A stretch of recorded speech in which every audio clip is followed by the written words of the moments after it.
You guys, I feel like most people don't understand that your brain is your tool, okay? Like, if your brain isn't doing what you want it to do, you have a problem, right? If you don't like the way being sad feels, if you don't like the way being anxious feels, you have to first understand that you are separate from your brain, right? Like when you think a bad thought, your consciousness, you have an opinion about that. You wish you could think happy thoughts, right? So I think number one, people don't understand that there is a separation between your consciousness and your brain, right? Your brain is just a pattern of thinking. It's just software, right? Like, you know how your iPhone, every few months you get a software update. That's it. Pretty much it's just a computer that has practiced certain amounts of thoughts a number of times, and suddenly it's a belief, right? Like, you have always seen people eat a banana, peel the banana and eat a banana, right? But like that, you have a program for how a banana is supposed to be eaten. But if you walk into someone's house and you see all of them eating banana like it's corn on the cob, eating the peel, eating the banana, just like that fucks with your programming, right? Because you've been programmed that this fruit is supposed to be eaten this kind of way, okay? So all your brain is a laptop. It's not this monster that controls you. You control it. Joe Dispenza says this, like he says it's like sometimes like training a horse, right? Like breaking in a horse. Like you have to, if you grew up in a house that has very negative thinking and you know you don't like that, you would like to think positively. You were just in a house that programmed you to think about sad things or think about negative things, and all you need is a software update. That's it. However easy it is to update your phone, you can do the same thing with your brain. Your brain is just a computer. Don't be scared of your thoughts. Like, you tell it what to do. It doesn't tell you what to do, right? You have consciousness, and then you have your computer, which is your brain. So if you're thinking things and you don't like them, if you're feeling nervous and you don't want to feel nervous, that is the equivalent of your hand hitting you in the face, okay? Your brain not doing exactly what you want it to do at all times is the equivalent of your hand hitting you in the face, because you are in charge. You're in charge. Like, that is your tool. And the thing is, I like watch like a lot of Sadhguru videos, and I feel like he explains this really well. He's like, if you don't have a user manual for your laptop, right, you can technically cut yourself with the laptop, right? Like, you can break your laptop, break the glass off, and like hurt yourself with a laptop if you don't know how to use your laptop. So a lot of people are doing that with their brain. They haven't read the user's manual on how to use this tool, because your brain is no different than your hand. It really should only be doing exactly what you want it to do at all times. Now, obviously, I fall from grace sometimes too, right? Like, something happens, I drop a glass in the kitchen and it shatters everywhere, and I'm just like, oh my God, I really didn't need this right now. And I can feel the emotion of stress coming on. And I'm like, no, the emotion of stress doesn't serve me. Think about something happy. And I'm like, okay, think about my favorite hot chocolate. While I'm cleaning up glass, I'm like, think about fuzzy blankets while I'm cleaning up the glass that I broke in the kitchen, right? If I have to, whatever, if you get nervous about giving speeches and you're like, no, I don't want to feel nervous. Okay, think about things that calm you. Like, you'll get to the point where it kind of becomes a game, and you're just like, like, we don't like that thought. Like, what's a thought that's happy? What's a thought that's calm? And it is like training, okay? It is like building a muscle in the gym. Like, at first, when you're trying to replace old programming, you have to like catch yourself. Like, you know, when people are trying to like get rid of a bad habit, they put like a rubber band on their wrist and they like snap themselves every time, I don't know, like every time you say a bad word or every time you think about and act. Like I've seen like people do crazy stuff just to like change habits. For me, I don't believe in using aggression, because like think about a toddler learning how to walk for the first time. Like when the toddler falls, you're not like, oh my god, stupid idiot, like get up, do it again, like come on, like really, it's taking you this long. Like no, you're very, very gentle with a toddler who's learning how to walk. So I would encourage you to have positive self-talk while you're retraining your brain to think positively and always be happy and always be joyful, never be nervous, never be anxious, never be angry, because all of these are abnormal states of being. Like I love Joe Dispenza, like you need to normalizing anxiety, normalizing sadness, normalizing anger is all the equivalent of normalizing your hand hitting you in the face over and over again, because this controls everything. If you're stressed up here, your hair starts getting gray, it affects your social relationships, it affects your blood pressure. If you don't feel like your brain is doing what you want it to do at all times, and that controls pretty much everything that's going on, you need to step away from life and read the user's manual and get an idea of how you're supposed to control your brain, because at the end of the day, it is your tool. And I like say dance with your brain, not like control your brain, but like, there are some people, it's just different things work for different people.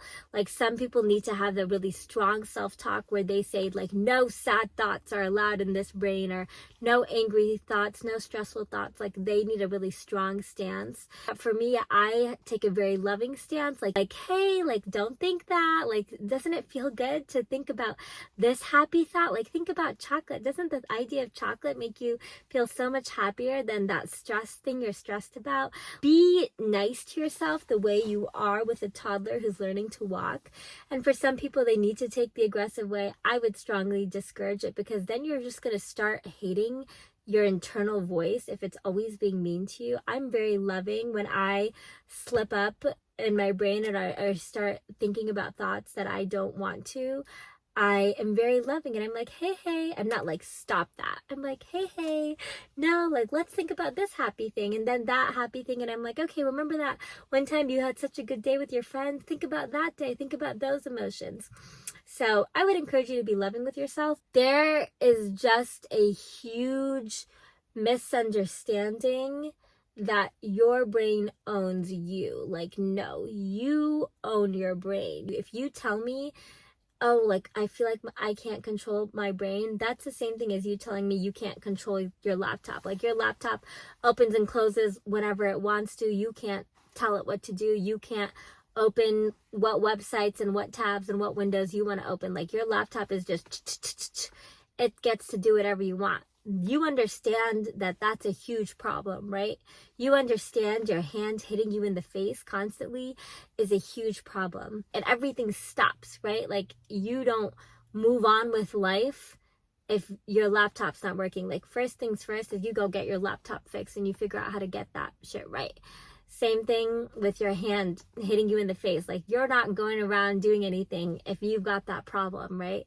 It's actually the same thing with your brain, and even actually more intense, because your brain is controlling everything that's going on, right? So a lot of us need to read the user's manual of how to keep your brain in check, because your brain is not you, right? You have an opinion about your thoughts. So there is a separation between your consciousness and the program that runs in your brain. And all you need is a software update. That's it. So don't be scared of it. Really look at it as a computer, and really look at it as something that you get full say over. And then you'll kind of come to the point where you're like, your intuition gets in check. Like, when you're always in this state of happiness and you're always in the state of joy, you notice that you start having good timing. You noticing you can like trust yourself more. But yeah, it's just, I think step one is understanding that your brain is your tool. It's not this thing that has control over you. And, you know, I know a lot of social media makes us feel like, oh, like, I don't know what to do. It kind of makes it really funny when you're out of control.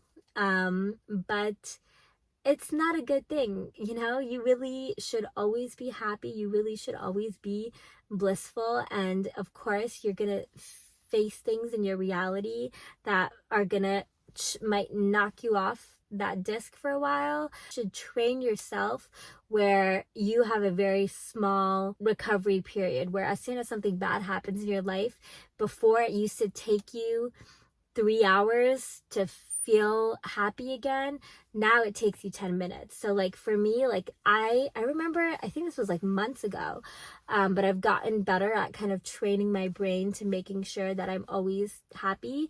But I remember I was like in this grocery store, and I guess I just wasn't paying attention what was going on, and this like guy bumped into me, and he was just like, oh my god, like what do you do, like really, just like, I don't know if he was having a day, but he was just so aggressive. I don't know if he was like on something also, I don't know, but I was like at the grocery store at like 10 p.m. I like just, that threw me for such a loop, and probably for like 12-14 hours I was just like, oh my gosh, that guy was so aggressive. Your brain has the ability to relive the past. Even though that guy isn't being rude to me, he was only rude to me for about 10 seconds, but for my brain it might as have well been 14 hours, because he might as well have been, he came home with me, I'm going to sleep, he's there in my dreams yelling at me. I forget what podcast I got this from, but this guy says you can either have the snakes and the insects inside of you or outside of you.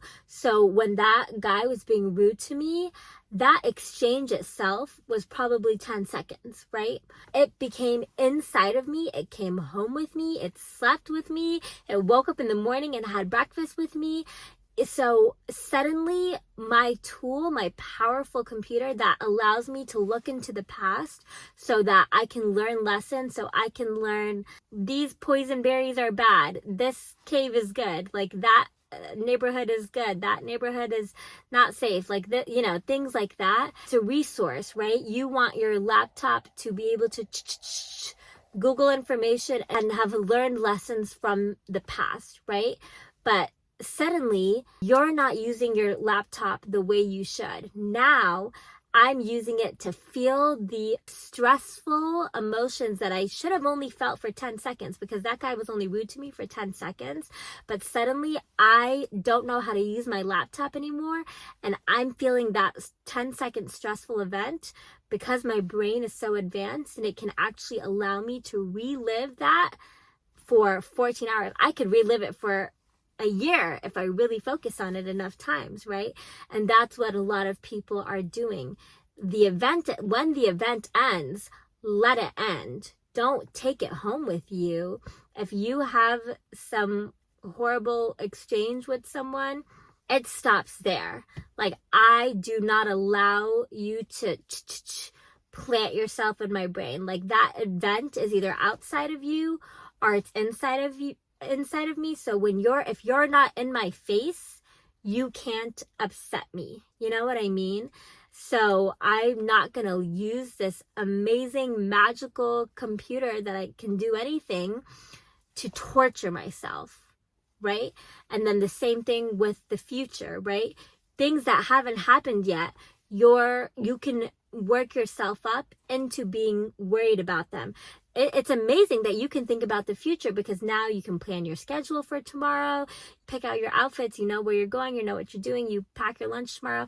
It's very good that your computer has the ability to look into the future. But now suddenly you don't know how to use your computer anymore, and now you can use your computer to imagine stressful things that might happen in a few days. It's not happening in front of you, it's going to happen in 5 days, but your computer is so advanced that you can experience it today, tomorrow, the next day. Even though it's going to happen in 5 days and it's probably only going to last 30 minutes, you can feel it for this whole week, right? And now suddenly this amazing laptop that you have access to, you're not using it the way you should be using it. You should be using it to be in the present. You should be using it to think of that situation and that's going to happen in 5 days positively. You should be using it to puzzle solve, not to worry about something that hasn't happened, not to stress about something that hasn't happened. You need to read the user's manual on this computer, okay? Your brain doesn't own you. You own your brain. And I think a lot of people have a lack of understanding when it comes to that. Your brain is your computer, you guys, and you can either break it apart and start cutting yourself with the glass, or you can tell your computer, or you can tell your laptop what it's supposed to do, when it's supposed to do it, and how it's supposed to do it. And again, use a gentle internal voice. Don't be like, you stupid computer. Be like, hey, don't worry. I know you got a bit of that old programming left over in you. Don't worry. We're going to do the software update, and it gets easier and easier. And be very light with yourself. Make it like a sport, like, you missed that shot. Don't worry. Like, this is what we're going to do to get that shot. I don't know. Just like, think happy thoughts. Think about your favorite drink. Think about fuzzy blankets. Think about that time you pet that really cute dog, you know? Think about a loving memory with friends or family or something like that. Then those things start to build momentum, and you've practiced that for 2 weeks, and suddenly you have a brain that's transformed. It's such a happier brain. Your brain has suddenly gotten a software update from what it was before, right? Your iPhone gets a software update. Don't blame your upbringing. Don't blame your parents. Don't keep reliving the past. For me, I rewrite the past. Like, I don't speak negatively about my past, because you're constantly creating your reality. So you have to be very careful about what you speak and how you think. So I will always think positively. I will always speak positively. And if I don't have anything positive to say about a situation, if I know I can't bring myself to that point, then I just won't speak on it. Will do my best to think positively about it. But you are constantly creating your reality with your thoughts, with your words, with your emotions. So, you know, like those people who just always seem to be lucky, things always just seem to work out for them. It's because they practice that happiness emotion so much that suddenly it becomes their personality. You feel like you suffer from like sadness or anger. Don't listen to sad music. Don't listen to anger music. Listen to happy music. And at first it will feel a little uncomfortable. It'll feel a little foreign. And then it will start becoming your normal. Like whenever iPhones get a new update, you're just like, okay, I gotta learn this new thing. And at first it's a little tricky, like you've got to learn where all the new stuff is or how to navigate the new user interface, and then you get a handle on it. So it might be uncomfortable at first, but you deserve to have a brain that is happy all the time, no matter what's going on. I ignore reality, and there's like a lot of there's a peer pressure aspect in this too. Like people will be like, shouldn't you be stressed about this? And I'm just like, nope, I'm not gonna feel stressed. Like you guys all want to be stressed about this. I know that stress severely declines my mental activity. I'm not able to think and puzzle solve under stress. This is scientifically proven. You're not able to think and puzzle solve as effectively under stressful conditions. If you're in a calm and a loving and a peaceful environment, your brain activity shoots up. You get so much more clarity and so much more thinking ability if you are able to be calm. But if you're stressed, your mental activity takes a dive, okay? So don't let people tell you like, hey, shouldn't you be stressed about this thing that's going on in your life? Shouldn't you be complaining about this thing that's going on in your life? Why are you ignoring it and choosing to stay happy? Why are you not facing the reality of your situation? You had a friend that just died. Like, shouldn't you be sad? And I'm like, I don't get sad. I'm just like, you know what? Like, that's a really magical place. Whatever happens after people die, it's a beautiful, happy place. Like, they might as well just be in Florida on the beach. Like, I'm really happy if my friend is on the beach, you know? And like, people will think you're the psycho for not allowing anything to take your happiness. But I'm just like, if I passed, like, I would want everyone to still be happy and love me and like only say funny stories about me. Like, the idea of if I was gone and everyone's being really sad and upset over me, I don't like that. Like, I want people to be really, really happy and know that I'm really happy after I leave this earth, whatever. So don't let people peer pressure you into sadness. Don't let people peer pressure you into anger. I'm the same way with politics. I do not follow politics. I do not watch the news. I think it's really, really bad for your mind. And news pretty much sensationalizes negative things, and I don't want to hear about anything negative going on in the world. So I don't follow any politics, and I have people who peer pressure me and tell me like, hey, like it's really important for you to stay informed, like it's really important for you to know what's happening in the world. And I'm like, no, I don't care. You cannot peer pressure me into giving my mind stress, into giving my mind sadness, because for me it's like saying a patient is sick and the doctor should feel sick with the patient to make sure the patient feels like you're sympathizing with the patient.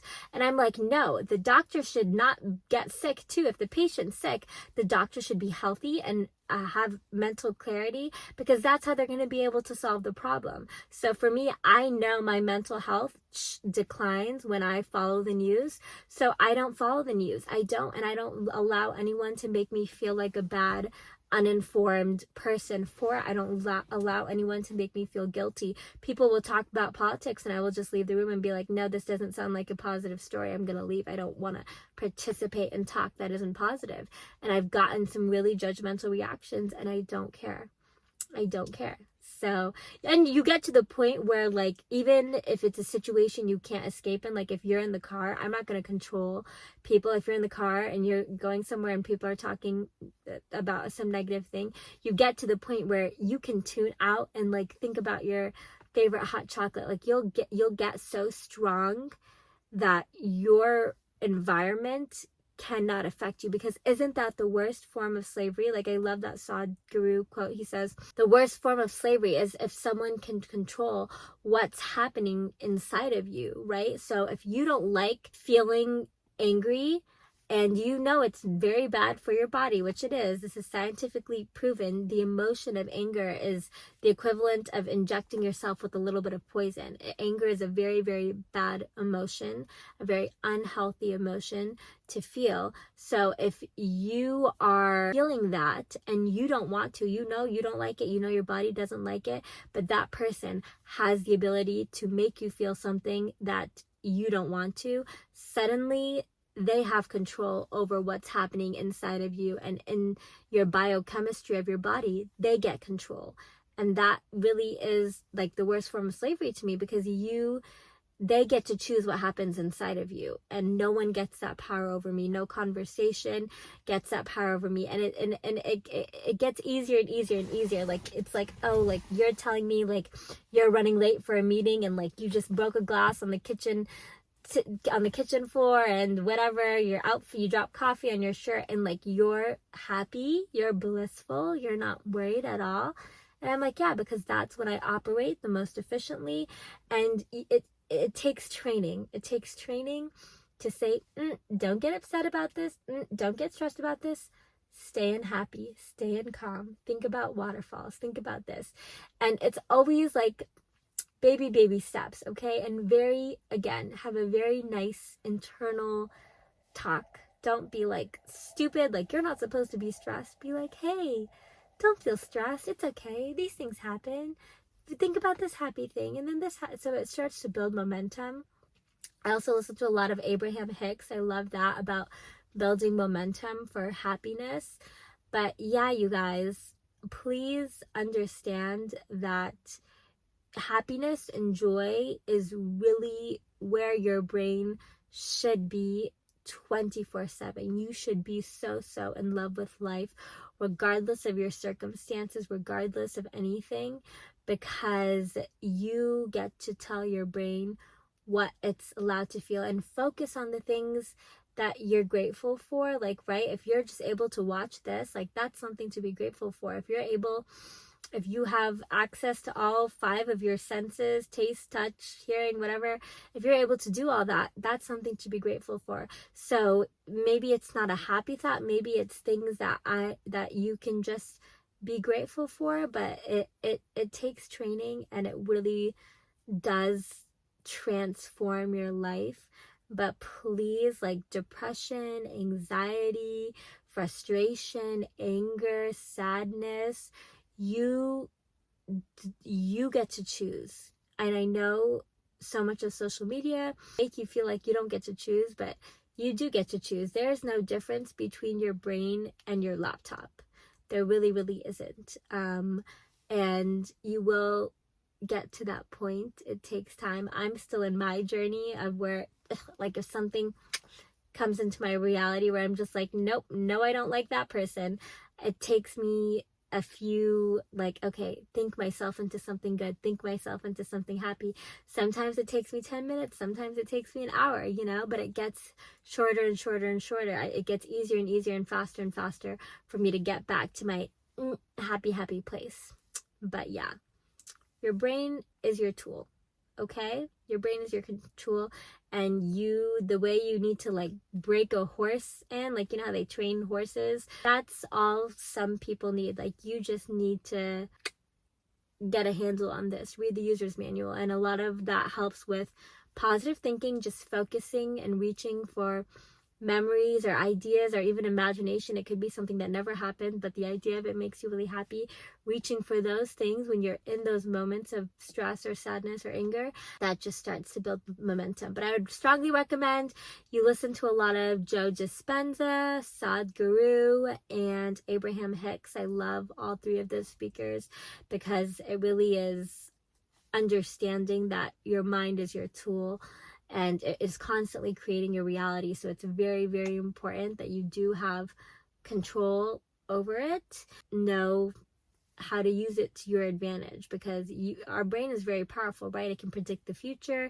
It can predict the needs of our future. It can remember lessons that we've learned from the past. But suddenly, if you're in a place where you can feel the pain from the past, then that's your laptop malfunctioning. If you are being able to predict the needs of the future and, like, whatever, pack your lunch for tomorrow, that's great. But if you're already stressed about this meeting you're going to have tomorrow, you're using your laptop wrong. And it is your laptop, and that's it. It doesn't get control over you. You get control over it. And that takes time. Okay, cool. Love you, love you, love you. I hope this was helpful. Mwah!